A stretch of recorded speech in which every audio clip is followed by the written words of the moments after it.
నెల్లూరు ప్రజలకు good news. అత్యాధునిక పరికరాలతో ఆర్థో సేవలు ఇప్పుడు మన కోసం మన నెల్లూరులో. డాక్టర్ షేక్ నవాజ్ షరీఫ్ గారిచే అరిగిన కీళ్లకు కీళ్ల మార్పిడి, వెన్నెముక సమస్యలకు చికిత్స, విరిగిన ఎముకలకు పిండికట్టు మరియు అత్యాధునిక పరికరాలతో చికిత్స, మరియు డాక్టర్ టి మధులేఖ గారిచే బీపీ, షుగర్, ఆస్తమా, ఆయాసం, మలేరియా, డెంగ్యూ వంటి అన్ని రోగాలకు అత్యాధునిక చికిత్స అందించబడును.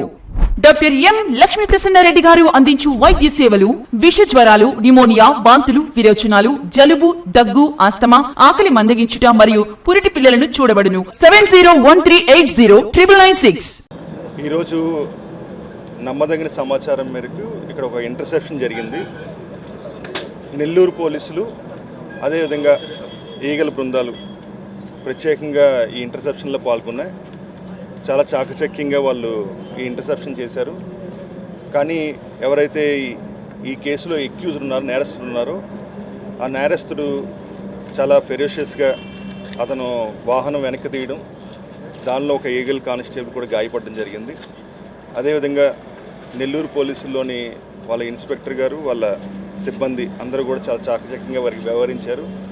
దానివల్ల ప్రత్యేకంగా అతన్ని చేసి పట్టుకున్నారు. మొత్తం అతను ఇక్కడ ఒక ప్రాంతంలో వెహికల్ కూడా వదిలేశాడు. తర్వాత అతను పట్టుకోవడం జరిగింది. ఈగల్ కానిస్టేబుల్ కూడా ప్రస్తుతం సేఫ్గా ఉన్నారు. ఆయన హాస్పిటల్లోని చికిత్స పొందుతున్నారు. ప్రత్యేకంగా రాష్ట్ర వ్యాప్తంగా ఈగల్ కూడా ప్రత్యేకమైన దాడులు కూడా చేస్తున్నాయి. ఇప్పటి వరకు సుమారుగా 23,000 కేజీల గంజాయిని మేము సీజ్ చేయడం జరిగింది. అదేవిధంగా జిల్లా పోలీసు సహకారంతో కొన్ని ఇంపాక్ట్ ఆపరేషన్స్ కూడా మేము ప్రారంభించాం. దాంట్లో ముఖ్యంగా ఆపరేషన్ గరుడ అని చెప్పేసి ఓపియాడ్ అబ్యూజ్ జరగకుండా మెడికల్ షాప్స్ వాడి మీద దాడులు చేయడం, అదేవిధంగా ఆపరేషన్ ఈగల్ ఒక ట్రైన్స్, ఒరిస్సా బేస్డ్ ట్రైన్స్ మీద కూడా మేము ప్రత్యేకంగా దృష్టి పెట్టాం. ఇప్పటివరకు చాలా కార్యక్రమాలు జరుగుతున్నాయి. ఇటీవల కాలంలో ఆపరేషన్ సేఫ్ క్యాంపస్ జోన్, విద్యార్థులకి గంజాయి, డ్రగ్స్ చేరకుండా ఉండడం కోసం 100 మీటర్ల పరిధిలో విద్యా సంస్థలు ఎక్కడా కూడా గంజాయి దొరకకూడదనే ఉద్దేశంతో ప్రత్యేకంగా ఈ ఆపరేషన్ సేఫ్ క్యాంపస్ జోన్ ప్రారంభించడం జరిగింది. సుమారుగా 25,000 అవుట్లెట్స్ మీద మనం పరిశీలించడం జరిగింది. చాలా చోట్ల పొగాకు, సిగరెట్ ఉత్పత్తులను కూడా దాడులు చేసాం. అదేవిధంగా ఈగల్ రాష్ట్ర వ్యాప్తంగా కూడా మనం ఈ సోర్స్ ఏదైతే ఉందో ఏఎస్ఆర్ జిల్లాలో పూర్తి స్థాయిలో గంజాయి నిర్మూలించడం జరిగింది. ఏఎస్ఆర్ జిల్లా పోలీసులు, జిల్లా యంత్రాంగం, ఆంధ్రప్రదేశ్ ప్రభుత్వం కలిసి అక్కడ డ్రోన్ సర్వేలెన్స్ ఇవన్నీ ఇంప్రూవ్ చేయడం వల్ల, ఆల్టర్నేటివ్ క్రాప్స్ ఇవ్వడం వల్ల అక్కడ గంజాయి కూడా పూర్తిగా తగ్గిపోవడం జరిగింది. ఒరిస్సా నుంచి ఏది వస్తుందో వాటిని కూడా కట్టడి చేయడం కోసం సుమారుగా 81 చెక్ పోస్టులు కూడా పెట్టడం జరిగింది. అదేవిధంగా అన్ని రకాల చర్యలు, డ్రగ్స్ వద్దు బ్రో అనే ఒక పెద్ద క్యాంపెయిన్ చేస్తున్నాం. ఈ డ్రగ్స్ వద్దు బ్రో క్యాంపెయిన్ రాష్ట్రంలో ఉన్న ఈగల్ క్లబ్స్, 60,000 ఈగల్ క్లబ్స్ ఉన్నాయి విద్యా సంస్థల్లో, వాటి ద్వారా విద్యార్థులకు తీసుకెళ్తున్నాం. ప్రత్యేకంగా మైగ్రెంట్ వర్కర్స్ సుమారుగా 34 లక్షల మంది ఉన్నారు. దాంట్లో 7 లక్షల మంది ఒరిస్సా నుంచి వచ్చిన వాళ్ళు ఉన్నారు. వాళ్ళకి సంబంధించి కూడా మేము ప్రత్యేకమైన దృష్టి పెట్టాం. కౌన్సిలింగ్లు, అవేర్నెస్ క్యాంపెయిన్స్ కండక్ట్ చేయడం జరుగుతుంది. సుమారుగా ఈ సంవత్సరంలోనే సుమారుగా 8,600 అవేర్నెస్ క్యాంపెయిన్స్ కండక్ట్ చేసాం. భవిష్యత్తులో కూడా ఎక్కడా జరగకుండా ఉండడం కోసం ఆపరేషన్ హాట్స్పాట్స్ ప్రారంభించడం జరిగింది. సుమారుగా రాష్ట్ర వ్యాప్తంగా 850 హాట్స్పాట్స్ని గుర్తించాం. సర్వేలెన్స్ని ఇంప్రూవ్ చేస్తున్నాం. జిల్లా పోలీసులు కూడా ప్రత్యేకంగా వాళ్ళు డ్రోన్ సర్వేలెన్స్, ఎవరైతే ఈ డ్రోన్స్ ఉన్నాయో డిలాబరేటెడ్ బిల్డింగ్స్, ఏదైతే బిల్డింగ్స్ వాడకుండా అవుట్స్కట్స్లో ఉన్నాయో వాటి మీద కూడా ప్రత్యేకంగా నిఘా పెట్టడం జరిగింది. భవిష్యత్తులోని మేము అందరినీ అప్పీల్ చేస్తున్నాం, ఎక్కడైనా సరే గంజాయి అనే పదం మీ ప్రాంతంలో ప్రవేశించుంటే 1972కి కాల్ చేయాల్సిందిగా ప్రత్యేకంగా మేము అప్పీల్ చేస్తున్నాం. అదేవిధంగా ఈరోజు ఇక్కడ జరిగిన ఇంటర్సెప్షన్లో పాల్గొన్న ప్రతి ఒక్కరికి కూడా ఇన్స్పెక్టర్ సాంబశివరావు గారికి, వాళ్ళ టీము, అదేవిధంగా ప్రత్యేకంగా ఎస్పీ గారి ఆధ్వర్యంలో ఈ ఆపరేషన్ జరిగింది. జిల్లా ఎస్పీ గారికి కూడా ప్రత్యేకంగా ఈగల్ తరపున అభినందనలు తెలుపుతున్నాం. భవిష్యత్తులో కూడా ఇదే ఉత్సాహంతో ఈరోజు చాలా సాహసోపేతంగా వాళ్ళు ఎవరైతే ఈ స్మగ్లర్ ఉన్నారో అతను చాలా ఫెరోషియస్, అంటే ఇంకా మన మీద దాడి చేయాలనే ఉద్దేశంతో అతను పారిపోవడానికి ప్రయత్నించాడు. వెహికల్ కూడా చాలా వేగంగా వెనక్కి తీయడం వల్ల ఈగల్ కానిస్టేబుల్ రోడ్డు మీద, మన హైవే మీద పడడం, ఆ వెనకాల వస్తున్న ఏదైతే లారీ ఉందో అతను సడన్ బ్రేక్ వేయడం వల్ల కూడా అతని ప్రమాదం పూర్తిగా తప్పింది. ఇంత సాహసోపేతంగా అతను చేసి పట్టుకున్న జిల్లా పోలీసులు, నెల్లూరు జిల్లా పోలీసులకి ప్రత్యేకంగా అభినందన తెలుపుతున్నాం. ఎస్పీ గారు కూడా చాలా మార్నింగ్ నుంచి ఈ ఆపరేషన్ని క్లోజ్గా ఫాలోఅప్ చేస్తున్నారు. ఆయనకి కూడా ప్రత్యేకంగా అభినందనలు. Thank you. ఆ టైంలో మనకు కొద్దిగా ఇన్ఫర్మేషన్ వచ్చింది. సో కార్లో గాంజా అనేది మూమెంట్ ఉందని చెప్పేసి నెల్లూరుకి. సో దాన్ని బేస్ చేసుకొని ఈగల్ టీమ్స్, తర్వాత మన జిల్లా పోలీసులు వాళ్ళ ఇంటర్సెప్షన్ బేస్ చేసుకొని మనం లోకల్ పోలీస్కి ఇన్ఫర్మేషన్ ఇవ్వడం జరిగింది. సో మనకి ఎప్పుడైతే పర్సన్ మనము కార్లో వస్తుందని చెప్పేసి మనకు స్పెసిఫిక్ ఇన్పుట్ వచ్చిన తర్వాత అతన్ని మనము బ్యాక్ సైడ్ ఈగల్ టీమ్స్, తర్వాత ఫ్రంట్ సైడ్ మనకు లోకల్ వాళ్ళు ఆపడం జరిగింది ఆయన వెహికల్ని. బట్ ఆ క్రమంలోనే అతను కొద్దిగా ఫిరేషియస్గా చేసి బ్యాక్ తీసుకునేటప్పుడు కానిస్టేబుల్ కొద్దిగా దెబ్బలు చేయాలి. ఆ టైంలో మనకు సిఐ గారు ఫైర్ చేయడం జరిగింది.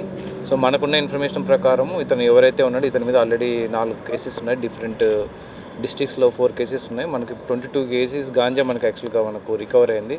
ప్రజెంట్ ఇక్కడ ఎవరు రిసీవరు, తర్వాత అతనికి ఎవరు సప్లై చేశారు అనేది మనకు ఇన్వెస్టిగేషన్ జరుగుతూ ఉంది. సో ముందు కూడా మీడియా వాళ్ళకి మా రిక్వెస్ట్ ఏంటంటే గాంజాకి సంబంధించి గవర్నమెంట్ చాలా ఎక్కువ అవేర్నెస్ ప్రోగ్రామ్స్ ఇవన్నీ కండక్ట్ చేస్తుంది. ఈగల్ కూడా చాలా మనకేంటంటే మన కాలేజెస్లో, స్కూల్స్లో కూడా మన ఈగల్ క్లబ్స్ అనేవి కూడా మనం ఓపెన్ చేయడం జరిగింది. ప్రతిరోజు మన అవేర్నెస్ ప్రోగ్రామ్స్ అనేవి కండక్ట్ చేస్తున్నాం. మీకు ఏదైనా ఇన్ఫర్మేషన్ ఉన్నా కూడా మాకు ఇచ్చినా కూడా మేము దాని తగ్గట్టుగా యాక్షన్ తీసుకొని సో ఎవరైతే మనకు కన్జ్యూమర్స్ ఉన్నారో, తర్వాత సప్లైర్స్ వీళ్ళందరి మీద మనం దృష్టి పెడతాం. Thank you. సో అదేవిధంగా మనకి ఇంకొక 2 అంశాలు ఉన్నాయి. మనకి ఎన్డీపీఎస్ చట్టంలో చాప్టర్ 5A ఉంది. ఎవరైతే ఈ స్మగ్లర్స్ ఉన్నారో వాళ్ళ ఆస్తులు కూడా సీజ్ చేసే అవకాశం పోలీసులకు ఉంది. ఇప్పటి వరకు సుమారుగా 12 కోట్ల రూపాయలు విలువ చేసే ఆస్తులు సీజ్ చేయడం జరిగింది. అదేవిధంగా పిట్ ఎన్డీపీఎస్ చట్టం, ప్రివెన్షన్ ఆఫ్ ఇలిసిట్ ట్రాఫికింగ్, అంటే ఇంకా పిట్ ఎన్డీపీఎస్లో 1988లో చట్టం వచ్చింది. దాన్ని మొదటిసారిగా ఈ మధ్యకాలంలో మన ఆంధ్రప్రదేశ్ ప్రభుత్వం కఠినంగా అమలు చేస్తుంది. రాష్ట్ర పోలీసులందరూ కూడా సుమారుగా 186 ప్రపోజల్స్ తయారు చేస్తాం. ఎవరైతే వీళ్ళు మారట్లేదో బయటికి, అంటే వాళ్ళు జైలు నుంచి బయటకు వచ్చి బెయిల్ మీద ఉండి మళ్ళీ ఎన్డీపీఎస్లో నేరాలు పాల్పడుతున్నారు. ఈరోజు మేము పట్టుకున్న వ్యక్తి కూడా సుమారుగా అతను 4 కేసులు ఇంకా పెండింగ్లో ఉన్నాయి. ఇది 5వ కేసు అవుద్ది. అతను మళ్ళీ బయటికి బెయిల్ మీద వచ్చి మళ్ళీ చేస్తున్నాడు. వాళ్ళందరి మీద నిఘా పెట్టాం. వాళ్ళందరి మీద పిట్ ఎన్డీపీఎస్ ప్రయోగించబోతున్నాం. పిట్ ఎన్డీపీఎస్లో ఒక ఎఫ్ఐఆర్ కూడా అవసరం లేదు. కేవలం అతని ప్రవర్తన ఆధారంగా మనం ఖచ్చితంగా అతన్ని 1 ఇయర్ దాకా జైల్లో పెట్టచ్చు. అదేవిధంగా ఫైనాన్షియల్ ఇన్వెస్టిగేషన్లో మేము అందరికీ విజ్ఞప్తి చేస్తున్నాం. మీ బంధువుల్లో కానీ, అంటే ఇంకా ఎవరైతే స్మగ్లర్ ఉన్నారో అతని ఆస్తే కాదు, వాళ్ళ బంధువుల ఆస్తులు, అసోసియేట్స్, క్లోజ్ ఫ్రెండ్స్, వీళ్ళ ఆస్తులు కూడా సీజ్ చేసే అవకాశం ఉంది. అందుకని మేము అందరికీ విజ్ఞప్తి చేస్తున్నాం. మీరు ఖచ్చితంగా తెలుసుకోండి, మీ ఫ్రెండ్ ఎవరో మీకు చేస్తున్నాడు కదా, మనకేం కాదనుకోవద్దు. మీ ఆస్తులు కూడా జప్తు అయిపోయే అవకాశం ఉంటుంది. కాబట్టి మీకు ఎవరైనా మీ ఫ్రెండ్స్లో కానీ, మీ బంధువుల్లో కానీ ఎవరైనా గంజాయి కానీ, డ్రగ్స్ కానీ ఇటువంటి వ్యాపారం చేస్తే మీరు మౌనంగా ఉండొద్దు. 1972కి సమాచారం అందించండి. అదేవిధంగా గతంలో నాకు చాలా చోట్ల నేను మీడియా సమావేశంలో కొంతమంది అడిగారు, ఈగల్లో సభ్యులు ఎంతమంది అని చెప్పేసి. ఈగల్లో రాష్ట్రంలో ఉన్న 5 కోట్ల మంది సభ్యులే.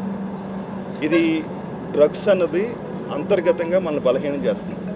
మన దేశానికి యువకులే చాలా పటిష్టంగా మన దేశాన్ని ముందుకు తీసుకెళ్ళాలి.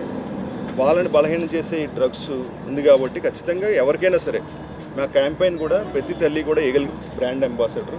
మేము వాళ్ళందరికీ విజ్ఞప్తి చేస్తున్నాం. మీ ప్రాంతంలో గంజాయి ప్రవేశించిందా, మీ కాలేజీలో గంజాయి ప్రవేశించిందా, మీ ఇంట్లో గంజాయి ప్రవేశించిందా, ఎక్కడైనా చిన్న సమాచారం ఉన్నా, మీరు విన్న అనుమానం ఉన్నా సరే 1972కి సమాచారం అందించండి. మా కీ క్యాంపెయిన్స్, చాలా క్యాంపెయిన్స్ చేస్తున్నాం అన్ని చోట్ల కూడా. దయచేసి ప్రజలందరూ కూడా అవేర్నెస్ ఉండండి. మీకున్న రోజులో ఒక 2 నిమిషాలు మీరు సమాజంలో జరుగుతున్న ఈ నష్టాలు, ఏమైతే ఈ డ్రగ్స్ వల్ల వచ్చే నష్టాలు ఉన్నాయో వాటి గురించి తెలుసుకోండి. 1972కి సమాచారం అందించండి.